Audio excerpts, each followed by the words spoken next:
My mother has always believed she is practical, not cruel, not unfair, just practical. So when she slid the thick white envelope across the dining table to my sister's two boys and said almost lightly, "Some grandkids deserve extra," she expected everyone to nod like this was common sense. The envelope made a soft paper sound against the wood. My nephews grinned. My sister mouthed thank you. My 8-year-old sat beside me, legs not reaching the floor, staring at the envelope as if it were something fragile and alive. "Am I extra?" he asked. He didn't cry. He didn't accuse. His voice barely rose above the hum of the ceiling fan. I felt heat rise behind my ears, not rage. Recognition. I had been that child once. I forced a smile. "No, sweetheart," I said gently. But their electricity was. A few small laughs drifted around the table. My mother smiled if I had finally learned how to take a joke. She tapped the envelope.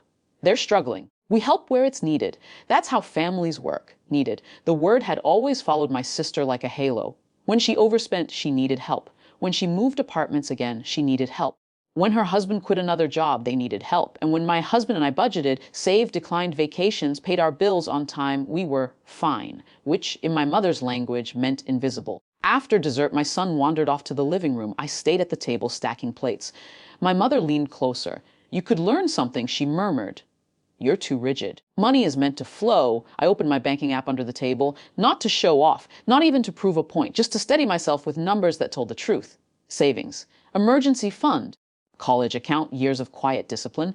My husband, who had been silent all evening, set his fork down with deliberate calm. "So fairness," he said, his tone even, "is helping the people who mismanage things and ignoring the ones who don't." My mother stiffened. "Don't start." "I'm not starting," he replied. "I'm clarifying." The room shifted. My sister avoided eye contact. My nephews went quiet. My mother sighed dramatically. "You two are so proud." "It's dumb." "This isn't a competition." There it was. Dumb. We had heard it before. When we refused to co-sign a car loan, when we declined to fund a business idea, when we said no to temporary housing. Dumb for not playing along. I inhaled slowly. "Mom," I said, keeping my voice level, "how much is the electricity bill?" My sister blinked. It's just this month. Things piled up." "How much?" She hesitated, then named the number. I looked at my screen. My thumb hovered for a moment, not because I doubted the transfer, but because I knew what it meant. If I paid it now in front of everyone, the logic behind the envelope would dissolve. No more emergency, no more justification, just preference. I completed the transfer directly to the utility company portal she pulled up on her phone. The confirmation email landed seconds later. "Veer," I said quietly. "Electricity's covered." Silence thickened the room. My mother's smile faltered. "You don't have to be dramatic." I'm not. My husband leaned back in his chair, not triumphant, just steady. "We don't mind helping," he said. "We'll mind the narrative." My mother's eyes moved between us, searching for weakness, for apology. "You're making this about yourselves." "No," I replied softly. "I'm making it about my son." Because he was watching from the doorway. Because he had asked if he was extra. My mother folded her hands. "Some children need more. That's just reality. And some parents," I said, surprising myself with how calm I sounded, "teach their children that stability is invisible." That landed harder than I intended. No one shouted. No one stormed out. But something irreversible had happened. The envelope still sat on the table. It no longer represented emergency. It represented choice. My sister finally spoke. "I didn't ask for." "I know." I interrupted gently. "This isn't about asking. It wasn't even about money anymore. It was about the story my son would grow up believing." Later that night, at home, he climbed into bed unusually quiet. "Are we poor?" he asked. "No." "Then why don't we get extra?" I sat beside him and brushed his hair back. "Because extra isn't about love," I said carefully. "Sometimes it's about fixing problems. And sometimes people confuse fixing with favoring." He processed that with the seriousness only children can manage.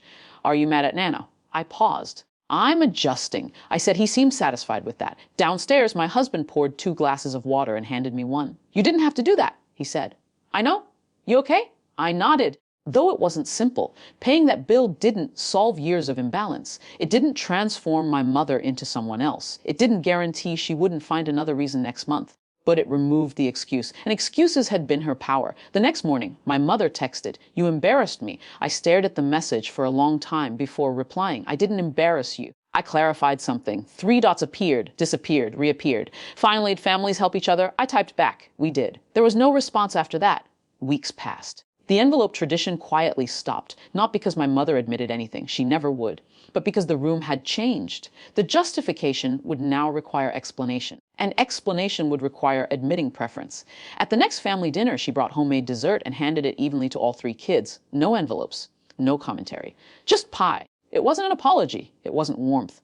But it wasn't dismissal either. My son didn't ask if he was extra. He simply ate. I don't know if my mother understands what shifted that night. Maybe she thinks we were sensitive. Maybe she still believes we're dumb for not accepting her version of fairness. But something quiet became undeniable. We were no longer competing for scraps disguised as generosity. We were choosing our own definition of enough. There was no celebration, just a subtle, professional kind of distance. And a child who no longer wondered where he ranked. That was enough.